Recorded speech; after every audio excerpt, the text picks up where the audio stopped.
बेटा, आप इस स्कूल में कब आए हो? छोटे कौवे को क्लास में खड़ा करके सर उल्लू ने पूछा। सर जी, मैं आज पहले दिन ही स्कूल आया हूँ, छोटे कौवे ने कैं कैं करके कहा। ओए बेसुरे, ये कैं कैं क्लासरूम में नहीं चलेगी। फाख्ता, जो हर तरफ अमन देखना चाहती थी, क्लासरूम में भी अमन देखने की ख्वाह थी। फाख्ता बहन, मेरी फितरत है कैं कैं करना, छोटा कौवा नरमी से बोला। सर, ये काला कलौटा तो क्लासरूम का माहौल खराब कर रहा है। ये तो एक काला धब्बा है, गोरा चिट्टा कबूतर अपनी गोरी रंगत पर गरूर करते हुए बोला। इसे ये कैं कैं और काली रंगत खुदा ने दी है। सर उल्लू ने उनको समझाते हुए कहा, किसी के नेक अमाल परखना चाहिए। देखिए ज़रा, ये छोटा कौवा दूसरे कौवों की निस्बत कितना अच्छा है, इसमें ज़रा भी चिड़चिड़ापन नहीं है। सब परिंदे सर उल्लू की बातें से उकताहट महसूस हो रहे थे।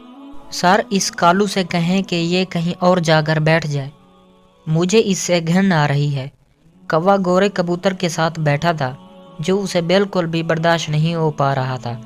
ये तो यहीं बैठेगा, तुम किसी और जगह पर बैठना चाहते हो तो शौक से बैठ जाओ, सर उल्लू कौवे की तरफदारी करते हुए बोले। कबूतर मुंह बसोर कर रह गया। वो उस जगह से नहीं उठ सकता था, क्योंकि ये उसकी पसंदीदा जगह थी और यहीं लेक्चर भी सही तरीके से समझ आते थे। सो वो वहीं बैठा रहा और कौवे से घिन खाता रहा।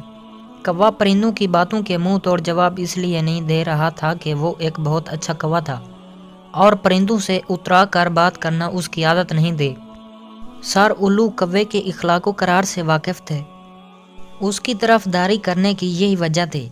ये कौवा अच्छा है, आहिस्ता आहिस्ता ये सभी तालिब इल्म परिंदों को अपनी तरह अच्छा बना देगा। सर उल्लू इत्मीनान से सोचते हुए लेक्चर देने लगा। छोटा कौवा बाकायदगी से स्कूल आता और सभी से अच्छा बर्ताव रखता। मुश्किलात में उनके काम भी आता, जिसकी वजह से सभी उसे अच्छा जानने लगे।